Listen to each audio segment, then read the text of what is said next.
Elad's magic wand. Hi everyone. First of all, many thanks to Elad for making this platform available for us all to share our respective experiences.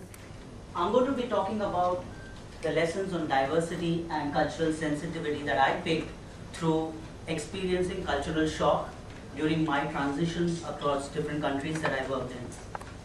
But before we walk down this cultural lane, a small disclaimer.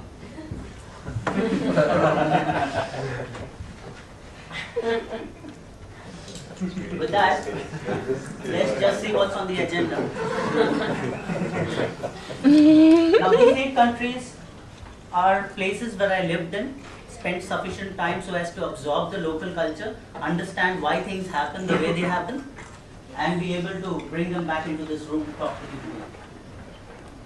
Part 1 of this 3-part presentation. Believe it or not series. Amazing experiences, which were not so amazing when they happened.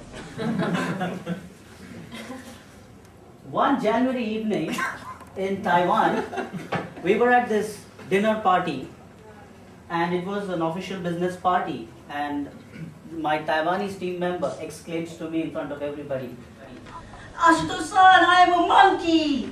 And she gesticulates to herself excitedly. I was like struggling for a response. What does this mean? And everybody was looking to me, my teammates from Japan and India.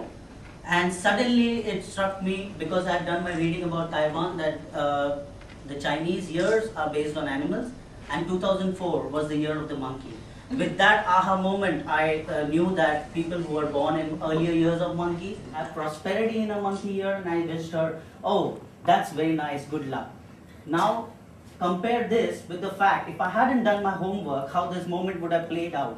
"Ashutosh-san, I am a monkey!" And I would have looked gobsmacked and said, "Oh well, that's very nice." In Saudi Arabia, I experienced a very, very distinct phenomenon.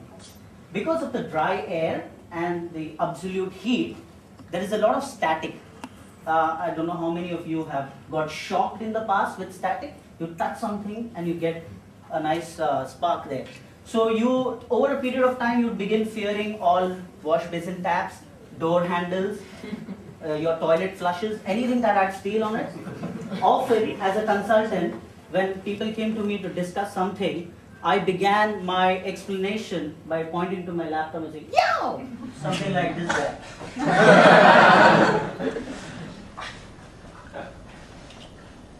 Moving on, in 2003, I'm sure you all remember the SARS scare. This was a unique time in history when airport lounges became transformed into makeshift hospitals, and yours truly, on an urgent business assignment, had to pass through Singapore. I was transiting to Singapore at that time. If you see here, this is me. And for those of you who've heard my talks earlier, you know that Murphy interferes in my life a lot. On the day that I was supposed to travel, I started developing fever. And when you come out on the arrival lounges, they have this scanner. If you have the slightest fever, you turn up red, and then they poke you to glory, take as many blood samples. And I was scared. But luckily, I was nervous when I was at this point, and my friend was clicking because he was sure I'd get caught, but I managed to stay through. However, these unique times in history present record-breaking moments. And the next picture is one of my most cherished. I'm sure most of you have transited through Changi Airport in Singapore, and you know how busy it can get at 4 p.m. in the afternoon. But hey, watch this. This is Changi Airport at 4 p.m. in the afternoon, and this is the benefit you get, the entire lounge to yourself.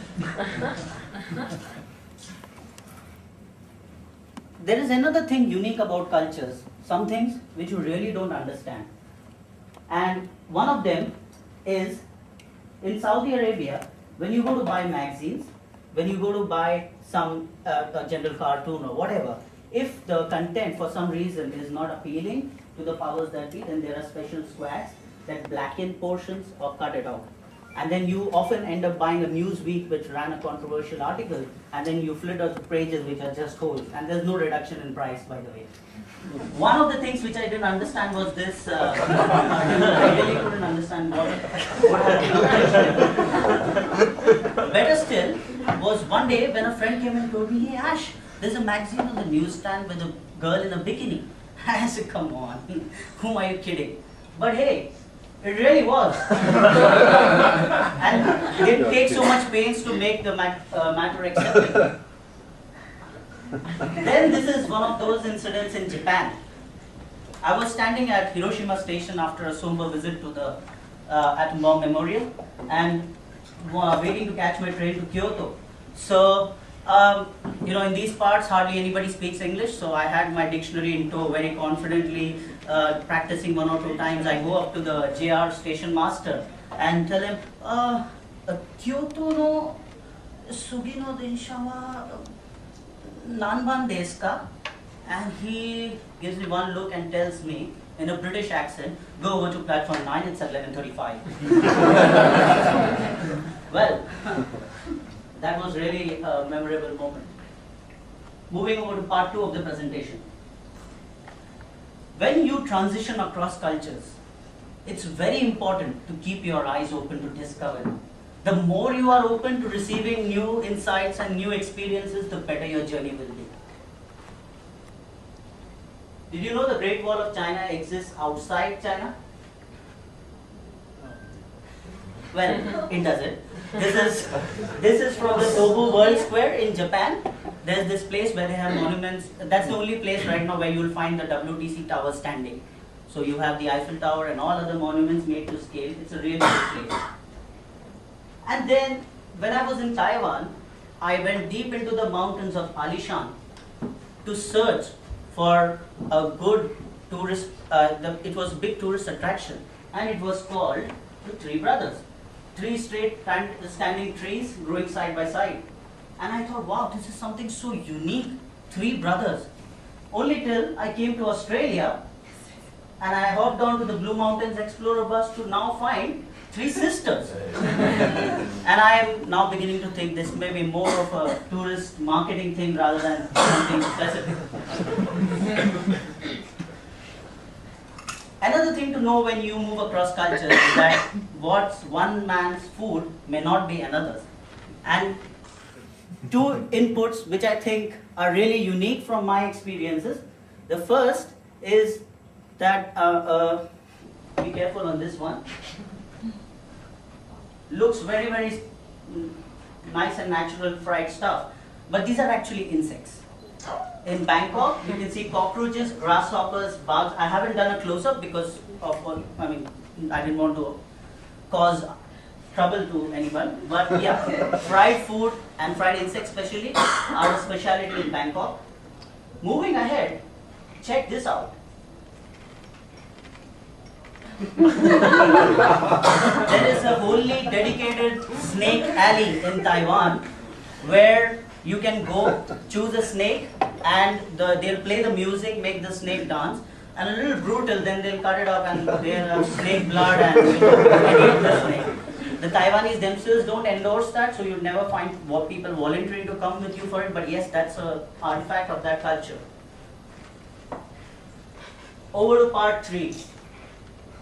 I've compiled a Delphi medicine for curing culture shock, and let me show you how.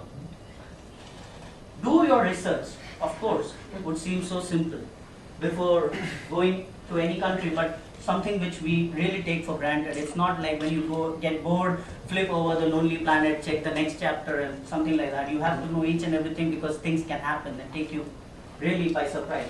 So if you do your reading before a culture, you will be more well placed to understand why a Saudi shopkeeper will not entertain bachelors when there are women in the shop.